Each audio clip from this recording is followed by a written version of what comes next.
ಹೊಟ್ಟೆ ನೋವು, ಮಲದ್ವಾರದಲ್ಲಿ ಊತ, ವಾರದಲ್ಲಿ 3 ದಿನ ಮಲ ವಿಸರ್ಜನೆ ಆಗುವಂತದ್ದನ್ನ ಶುಷ್ಕ ಮಲಸ್ರಾವ ಅಂತ ಹೇಳ್ತೇವೆ.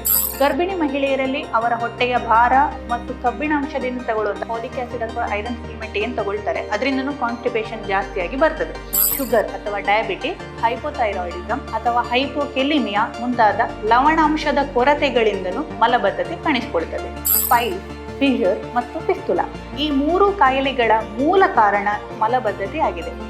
ಇದಕ್ಕೆ ಪರಿಹಾರ ನಾರಿನಂಶಯುಕ್ತ ಆಹಾರ, ಅತಿ ಹೆಚ್ಚು ತರಕಾರಿ ಸೇವನೆ, ನೀರಿನಂಶಯುಕ್ತ ಆಹಾರ. ನಮಸ್ತೆ, ನಾನು ಡಾಕ್ಟರ್ ಶ್ರೀವರ್ಷ ಪಿ, ಶಸ್ತ್ರಚಿಕಿತ್ಸಾ ತಜ್ಞೆಯಾಗಿ ಸರ್ಕಾರಿ ಆಯುರ್ವೇದ ಆಸ್ಪತ್ರೆ ತೋಕೂರು ಜೋಕಟ್ಟೆಯಲ್ಲಿ ಕಾರ್ಯನಿರ್ವಹಿಸ್ತಾ ಇದ್ದೇನೆ.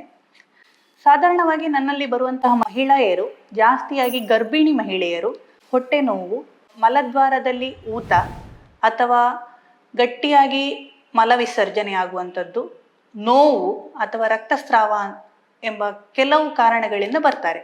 ಪರೀಕ್ಷೆಗೆ ಒಳಪಡಿಸಿದ ನಂತರ ನಾನು ಕಂಡುಕೊಂಡ ಒಂದು ಸಾಮಾನ್ಯ ಕಾಯಿಲೆ ಎಂದರೆ ಅದು ಮಲಬದ್ಧತೆ ಆಗಿರ್ತದೆ. ಮಲಬದ್ಧತೆ ಅನ್ನೋದು ಶುಷ್ಕ ಘನ ಮಲಸ್ರಾವ, ವಾರದಲ್ಲಿ 3 ದಿನಕ್ಕಿಂತ ಕಡಿಮೆ ಅಥವಾ ವಾರದಲ್ಲಿ 3 ದಿನ ಮಲ ವಿಸರ್ಜನೆ ಆಗುವಂಥದ್ದನ್ನು ಶುಷ್ಕ ಮಲಸ್ರಾವ ಅಂತ ಹೇಳ್ತೇವೆ. ಜಾಸ್ತಿಯಾಗಿ ಪಾಯ್ಖಾನೆಯಲ್ಲಿ ಬಿಕ್ಕಿ ಮಲ ವಿಸರ್ಜನೆ ಮಾಡುವಂಥದ್ದು ಅಥವಾ ಹಿಕ್ಕೆಯಂತಹ ಸ್ವಲ್ಪ ಮಲ ವಿಸರ್ಜನೆ ಮಾಡುವಂಥದ್ದು, ಇದನ್ನು ಕೂಡ ನಾವು ಮಲಬದ್ಧತೆ ಅಂತ ಕರೀತೇವೆ. ಮಹಿಳೆಯರಲ್ಲಿ ಮಲಬದ್ಧತೆಗೆ ಸಾಧಾರಣವಾಗಿ ಕಾರಣ ಅವರ ಹಾರ್ಮೋನುಗಳಲ್ಲಿ ಆಗುವಂತಹ ವ್ಯತ್ಯಾಸ, ಸರಿಯಾದ ನೀರು ಕುಡಿಯದೇ ಇರುವಂಥದ್ದು, ಮಹಿಳೆಯರು ಪಾಯ್ಖಾನೆಗೆ ಅಥವಾ ಟಾಯ್ಲೆಟ್ಗೆ ಹೋಗ್ಲಿಕ್ಕೆ ಸಂಕೋಚ ಪಡುವಂಥದ್ದು, ಟೈಮ್ ಸರಿಯಾಗಿ ಮಲ ವಿಸರ್ಜನೆ ಮಾಡದಿರುವಂಥದ್ದು. ಈಗ ವರ್ಕಿಂಗ್ ವುಮೆನ್ ಅವರಿಗೆ ವರ್ಕ್ ಮಾಡುವ ಪ್ಲೇಸ್ ಅಲ್ಲಿ ಕರೆಕ್ಟಾದ ಸರಿಯಾದಂತಹ ಮಲ ವಿಸರ್ಜನೆಗೆ ಬೇಕಾದ ವ್ಯವಸ್ಥೆ ಇಲ್ಲದೆ ಇರುವಂಥದ್ದು ಕಾರಣ ಆಗಿರ್ತದೆ. ಗರ್ಭಿಣಿ ಮಹಿಳೆಯರಲ್ಲಿ ಅವರ ಹೊಟ್ಟೆಯ ಭಾರ, ಹಾರ್ಮೋನುಗಳಿಂದ ವ್ಯತ್ಯಾಸ ಮತ್ತು ಕಬ್ಬಿಣಾಂಶದಿಂದ ತಗೊಳ್ಳುವಂತಹ ಫಾಲಿಕ್ ಆಸಿಡ್ ಅಥವಾ ಐರನ್ ಸಪ್ಲಿಮೆಂಟ್ ಏನ್ ತಗೊಳ್ತಾರೆ ಅದರಿಂದನೂ ಕಾನ್ಸ್ಟಿಪೇಷನ್ ಜಾಸ್ತಿಯಾಗಿ ಬರ್ತದೆ. ಉಳಿದ ವರ್ಗದ ಜನರಲ್ಲಿ, ಪುರುಷರಲ್ಲಿ ಮತ್ತು ಸ್ತ್ರೀಯರಲ್ಲಿ ಮಲಬದ್ಧತೆಗೆ ಸಾಮಾನ್ಯವಾಗಿರುವಂತಹ ಕಾರಣ ನಾರು ಮತ್ತೆ ನೀರಿನಂಶದ ಕೊರತೆ. ಆಹಾರದಲ್ಲಿ ನೀರಿನಂಶದ ಕೊರತೆಯಾದಂತೆ ಅಥವಾ ನಾರು ಪದಾರ್ಥ ಕಡಿಮೆ ಇರುವ ಆಹಾರ ಸೇವಿಸುವುದರಿಂದ ಮಲಬದ್ಧತೆ ಜಾಸ್ತಿ ಆಗುತ್ತದೆ. ಅದಲ್ಲದೆ ಕೆಲವು ಕಾಯಿಲೆಗಳಾದಂತಹ ಶುಗರ್ ಅಥವಾ ಡಯಾಬಿಟಿಸ್, ಹೈಪೋಥೈರಾಯ್ಡಿಸಮ್ ಅಥವಾ ಹೈಪೋಕೆಲಿಮಿಯಾ ಮುಂತಾದ ಲವಣಾಂಶದ ಕೊರತೆಗಳಿಂದನೂ ಮಲಬದ್ಧತೆ ಕಾಣಿಸಿಕೊಳ್ತದೆ.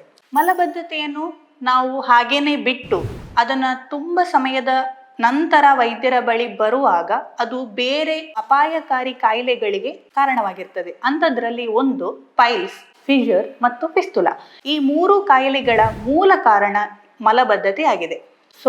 ಅತಿ ಶೀಘ್ರವಾಗಿ ಸೂಕ್ತ ವೈದ್ಯರಲ್ಲಿ ತಪಾಸಣೆಗೆ ರೋಗಿಗಳು ಬಂದರೆ ಅದನ್ನ ಬಹಳ ಸುಲಭವಾಗಿ ಮೆಡಿಸಿನ್ ಅಥವಾ ಔಷಧದ ಮೂಲಕವೇ ಪರಿಹಾರ ಮಾಡುವುದಕ್ಕೆ ಸಾಧ್ಯ ಇದೆ. ಇದಕ್ಕೆ ಪರಿಹಾರ ನಾರಿನಂಶಯುಕ್ತ ಆಹಾರ, ಅತಿ ಹೆಚ್ಚು ತರಕಾರಿ ಸೇವನೆ, ನೀರಿನಂಶಯುಕ್ತ ಆಹಾರ, ಮಾಂಸಾಹಾರದ ಜೊತೆಗೆ ಫೈಬರ್ ರಿಚ್ ಇರುವಂತ ಆಹಾರ ಅಂದರೆ ನಮ್ಮ ತರಕಾರಿ, ಸಲಾಡ್ ಇಂಥದ್ದನ್ನ ಜೊತೆಗೆ ಸೇವಿಸುವುದು, ಅತಿ ಹೆಚ್ಚು ವ್ಯಾಯಾಮ ಮಾಡುವಂಥದ್ದು, ಇವುಗಳನ್ನ ಮಾಡೋದ್ರ ಮೂಲಕ ಮಲಬದ್ಧತೆಯನ್ನ ಕಡಿಮೆ ಮಾಡಬಹುದು. ಮಕ್ಕಳಲ್ಲಿ ನಾವು ಅವರ ಮಲ ವಿಸರ್ಜನೆಯ ಸಮಯವನ್ನ ಕರೆಕ್ಟ್ ಆಗಿ ಬೆಳಗ್ಗೆ ಎದ್ದ ತಕ್ಷಣ ಮಾಡಬೇಕು ಅಥವಾ ಸಂಜೆನೆ ಮಾಡಬೇಕು ಅನ್ನೋ ಟ್ರೈನಿಂಗ್ ಮಾಡೋದ್ರಿಂದ ನಾವು ತಡೆಗಟ್ಟಬಹುದು. ಹುಡುಗಿಯರು ಅವರ ಸರಿಯಾಗಿ ಬೆಳಗ್ಗೆ ಎದ್ದ ತಕ್ಷಣ ನೀರು ಕುಡಿಯುವಂಥದ್ದು, ವ್ಯಾಯಾಮ ಮಾಡುವಂಥದ್ದು, ಜಾಸ್ತಿ ಫೈಬರ್ ಕಂಟೆಂಟ್ ಇರುವಂತಹ ಆಹಾರವನ್ನು ಸೇವಿಸುವಂಥದ್ದು, ಜಾಸ್ತಿಯಾಗಿ ತರಕಾರಿ ಸೇವಿಸುವಂಥದ್ದು. ಒಂದು ವೇಳೆ ತರಕಾರಿ ತಿನ್ನಲಿಲ್ಲ, ನಾನ್ ವೆಜ್ ತಿಂದ ದಿವಸ ಜೊತೆಗೆ ಸಲಾಡ್ ಅಥವಾ ಕುಕುಂಬರ್ ಇಂತಹ ಜಾಸ್ತಿ ನೀರಿನಂಶ ಇರುವಂತಹ ಪದಾರ್ಥಗಳನ್ನು ಸೇವಿಸುವುದರಿಂದ ನಾವು ಮಲಬದ್ಧತೆಯನ್ನು ಕಡಿಮೆ ಮಾಡಬಹುದು, ಅದನ್ನ ತಡೆಗಟ್ಟಬಹುದು.